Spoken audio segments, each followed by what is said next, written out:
सबसे पहले ये तस्वीर आपकी टीवी स्क्रीन पर, ये जो तस्वीर आप देख रहे हैं इस वक्त, ये IRGC की तरफ से जारी की गई है। इन तस्वीरों के जरिए IRGC का दावा है कि उसकी एरोस्पेस फोर्स ने खुजिस्तान प्रांत के अहवाज के ऊपर उड़ रहे अमेरिकी MQ-9 रीपर ड्रोन को नए एडवांस एयर डिफेंस सिस्टम से मार गिराया। हालांकि अमेरिका की ओर से फिलहाल इस दावे की पुष्टि नहीं हुई। एक और तस्वीर अब आपको दिखा देते हैं। इसके जरिए ईरानी सेना का दावा है कि उसने जवाबी कार्रवाई की। कुवैत के कैंप अल उदेरी स्थित अमेरिकी सेना के गोला बारूद डिपो और अली अल सलेम एयरबेस पर मौजूद पैट्रियट रडार और एयर सर्विलांस रडार को ड्रोन से टारगेट किया। हालांकि ईरान के इस दावे की भी फिलहाल पुष्टि नहीं हो सकी।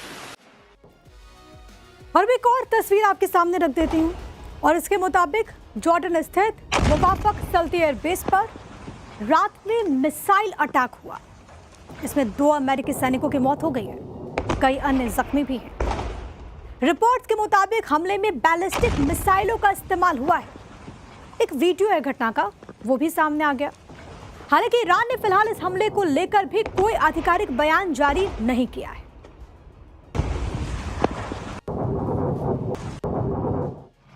दरअसल इसी महीने 9 जुलाई को अयतुल्लाह अली खामेनी को सुपर्द खाक किया गया, और इसके ठीक बाद ईरान के नए सुप्रीम लीडर मुस्तफा खामेनी ने कसम खाई कि वो अपने पिता और देश के नागरिकों के खून के एक एक कतरे का हिसाब अमेरिका से लेंगे। और अब ऐसा लगने लगा है कि मुस्तफा ने कई हद तक अपनी कसम पूरी भी कर दी। कैसे, ये जानना जरूरी है। तो चलिए अब ग्राफिक्स के जरिए आपको हम समझा देते हैं। दरअसल होर्मुज पर ईरान का कंट्रोल वर्तमान युद्ध में उसकी सबसे बड़ी रणनीतिक और आर्थिक ढाल बन गया। युद्ध की शुरुआत होते ईरान ने अपनी नौसेना, एंटी शिप क्रूज मिसाइलों और सुसाइड ड्रोन की मदद से पूरे रूट को पूरी तरह से ब्लॉक कर दिया। इस नाकेबंदी में काफी ज्यादा नुकसान भी हुआ, और इसी वजह से ये कहा गया कि होर्मुज को अपनी एक ताकत के तौर पर ईरान इस्तेमाल कर रहा है। याद कीजिए IRGC का वो दावा जिसमें ये बात कही गई कि भाई हमारे लिए महत्वपूर्ण होर्मुज स्ट्रेट इतना ज्यादा है कि उसकी कीमत हमारे परमाणु संयंत्र से भी ज्यादा है। तो ये बताता है कि किस तरीके से ईरान इस पूरे रूट को अपने लिए इंपॉर्टेंट मानता है। और इस नाकेबंदी का सीधा असर वैश्विक ऊर्जा सुरक्षा पर पड़ा, क्योंकि इस मार्ग से होने वाला कच्चे तेल का व्यापार 95% और लिक्विड नेचुरल गैस यानी कि LNG का शिपमेंट 99% तक ठप हो गया।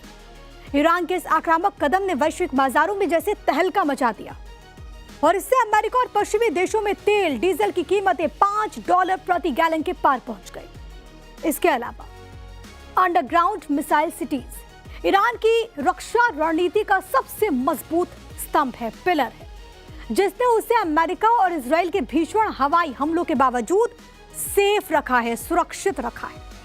दरअसल ईरान का 80% से ज्यादा हिस्सा ऊंचे और उबड़ खाबड़ पहाड़ी इलाकों से घिरा है। इस प्राकृतिक सुरक्षा का फायदा उठाते हुए ईरान ने पहाड़ों के 500 मीटर अंदर कम से कम 30 hyper secure underground missile cities तैयार कर लिए। अमेरिकी इंटेलिजेंस के आंकड़ों के मुताबिक इस युद्ध में सैकड़ों हवाई हमले झेलने के बाद भी ईरान के लगभग 70% मिसाइल लॉन्चर हथियारों का स्टॉक पूरी तरह से सुरक्षित है और एक्टिव भी।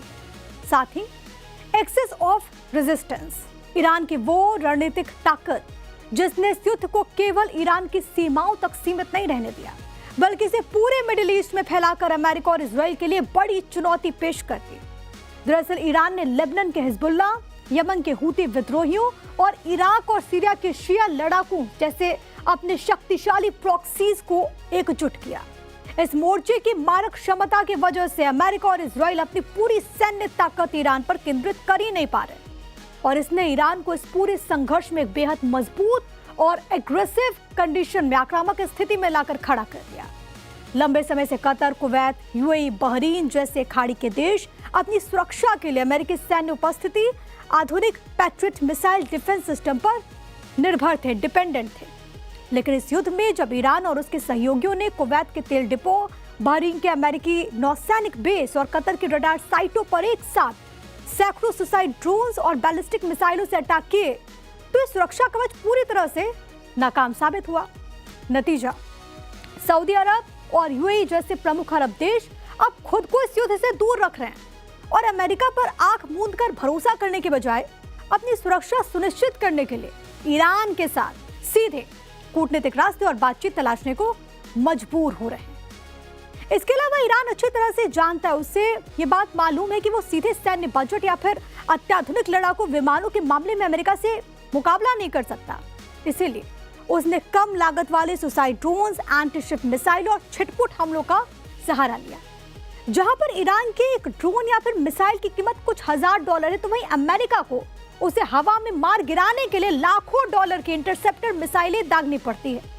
ईरान की इस रणनीति ने वॉशिंगटन को कूटनीतिक और आर्थिक रूप से बैकफुट पर ला दिया, क्योंकि अमेरिका अरबों डॉलर फूकने के बाद भी ईरान के हौसलों और उसकी मारक क्षमता को अब तक डिगा नहीं पाया है।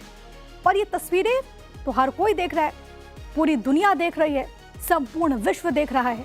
वहीं अमेरिका और ईरान के बीच बढ़ते तनाव के बीच ईरान के खातम अल अंबिया सेंट्रल हेडक्वार्टर के कमांडर मेजर जनरल अली अब्दुल्लाही ने अमेरिका को सख्त वार्निंग दी। ईरानी सरकारी मीडिया के मुताबिक उन्होंने कहा कि ईरान पर किसी भी हमले की अमेरिका को भारी कीमत चुकानी होगी। उसकी हर कार्रवाई का निर्णायक और विनाशकारी जवाब मिलेगा। सुनिएगा एक बार। ईरानी सेना और सुरक्षा बल देश की रक्षा के लिए पूरी तरह तैयार हैं।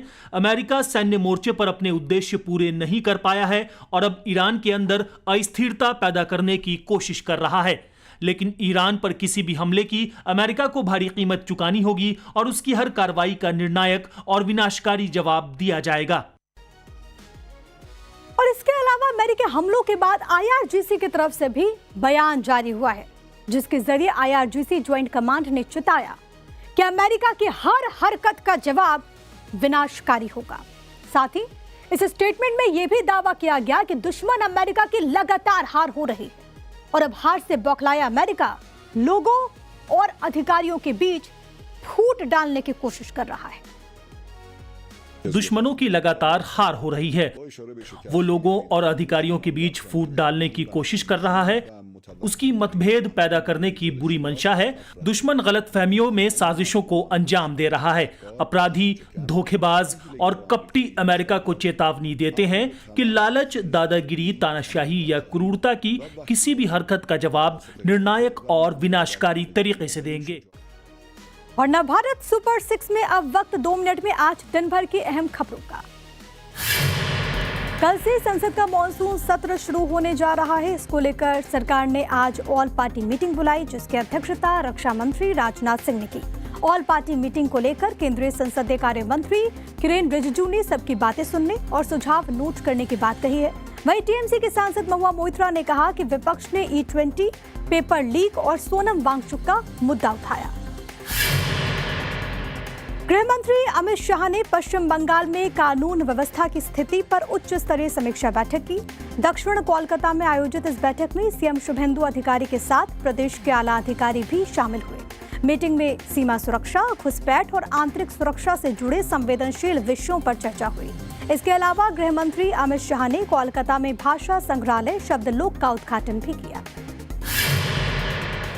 राष्ट्रपति द्रौपदी मुर्मू रविवार को मोल्दोवा, उत्तर मैसेडोनिया और रोमानिया की यात्रा पर रवाना हो गई। यात्रा का पहला चरण मोल्दोवा से शुरू होगा, जो कि किसी भी भारतीय राष्ट्रपति की पहली यात्रा होगी। उसके बाद नॉर्थ मैसेडोनिया और रोमानिया का वो दौरा करने वाली है।